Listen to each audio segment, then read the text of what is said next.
2021년 교육부 서포터즈 누리을림 홍보를 맡게 된 저희는 팀 리스테르토입니다.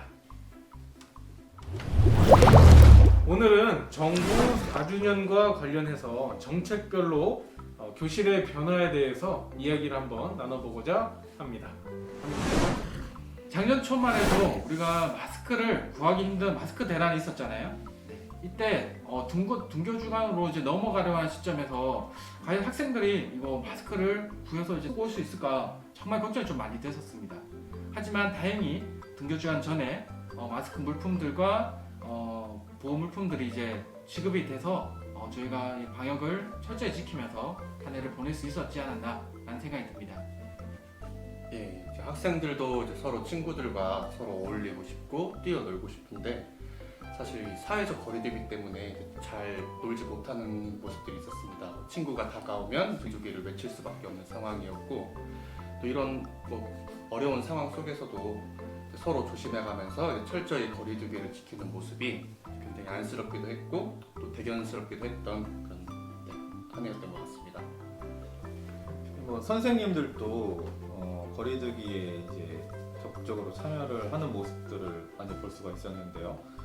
그 수많은 연수들을 원격으로 이제 배치하거나 아니면 꼭 필요하지 않은 것들은 이제 이렇게 그냥 넘어가는 그런 경우도 있었고요.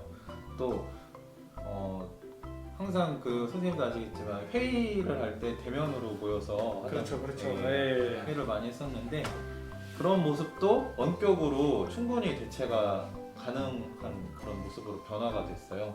저는 그런 모습이 학교에서 과연 가능할까 싶었는데 가능한 모습을 보고 좀 많이 인상적이었습니다. 저희 학교 같은 경우는 그 학부모 공개 수업을 원격으로 하고 있습니다. 네, 학부모 공개 이게 요즘은 더 트렌드가 된 것 같아요. 그러니까 맞벌이 부부가 많다 보니까 이게 학교 우리 자녀들을 이렇게 공개 수업을 실제로 보기가 어려운데 또 이런 어떠한 또 다른 장점이 될 수 있지 않을까라는 생각이 들고 그리고 원격으로 이렇게 공개 수업을 했을 때 학부모님들도 이렇게 아이들을 볼 수 있어 좋아하시고 참석률도 훨씬 높으시고 네. 또 많이 좋아하십니다. 그런 것들이 하나의 또 장점이 되고 예. 좋은 교실의 변화가 됐던 것 같더라고요. 디지털 뉴딜 정책에 대해서 한번 교실의 변화를 알아보려고 하는데요. 아무래도 4차 산업혁명 시대에 발맞춰 우리 교실도 많이 변하고 있죠. 그래서 이게 아마 이제 교실 안에서는 또 이제 어떤 변화들이 좀 있었는지 우리가 한번 얘기를 나눠보도록 할게요. 접했던 게 학교 공간 혁신이라는 사업이었는데요. 네네. 이제 각 학교별로 이제 예산을 지원해줘서 그 유휴 교실을 이제 새로운 교실로 탈바꿈시키는 그런 사업이었어요. 그래서 여기서 제가 인상 깊었던 거는 그냥 전문가들이 나와서 디자인을 해주고 딱 해주는 게 아니라 아예 설계부터 이제 학생들이 참여해서 내가 수업받고 싶은 공간을 교실을 학생들이 직접 설계하고 또 그게 이제 실물로 딱 만들어지는 모습이 되게 인상적이었던 것 같습니다.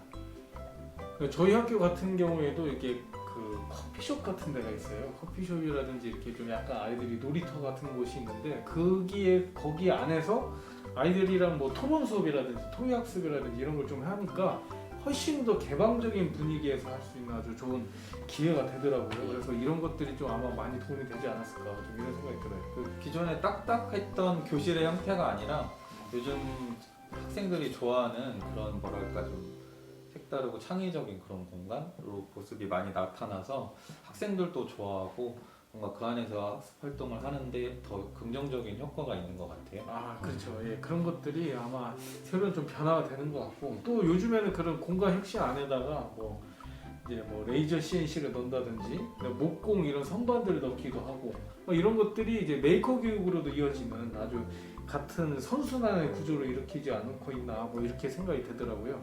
이런 것들이 보통 이제 그린 스마트 미래 학교라고 하잖아요. 이런 것들이 그래서 이런 모습들로 차츰 변화되면서 이제 앞으로 이제 4차 산업혁명에 맞게 이제 AI도 이제 준비가 될 수 있는 것 같고 특히 소프트웨어 관련해서도 좀 많은 변화가 있지 않나요?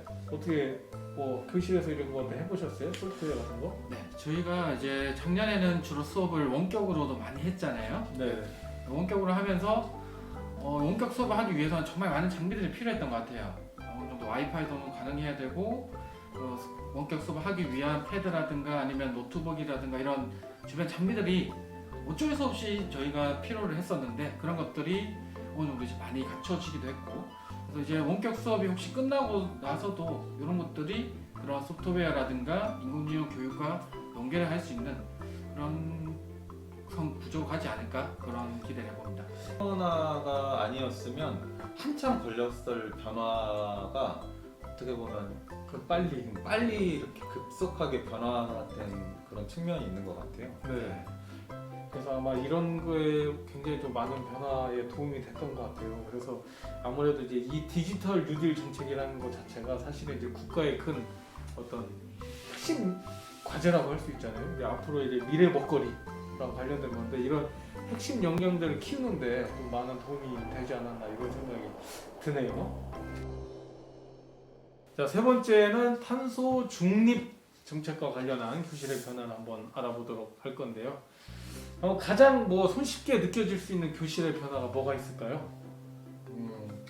그 학교 급식을 하잖아요. 아, 그렇죠. 네. 급식. 네. 이제 많은 학교들이 그 채식하는 날을 정해서 네. 육류 소비를 줄여가지고 그 환경 보호에 동참하는 학교들이 많이 늘어나고 있어요. 아, 육류를 네. 줄인다. 이게 어떤 효과가 있어요? 육류 가축을 기를 때 네. 네네. 발생하는 가축들이 발생하는 이산화탄소. 탄소가 탄소. 있잖아요. 네네네. 예, 아무래도 육류 소비가 줄어들면 가축이 발생하는 탄소 소비가 줄어들 테니까 그렇죠. 그런 방법을 통해서 환경 보호에 동참하는 학교가 지속적으로 늘어나고 있는 그런 상황이라고 할 수 있습니다. 야, 학교 급식에 육류가 없다. 네. 과연 아이들이 적응할 수 있을까요?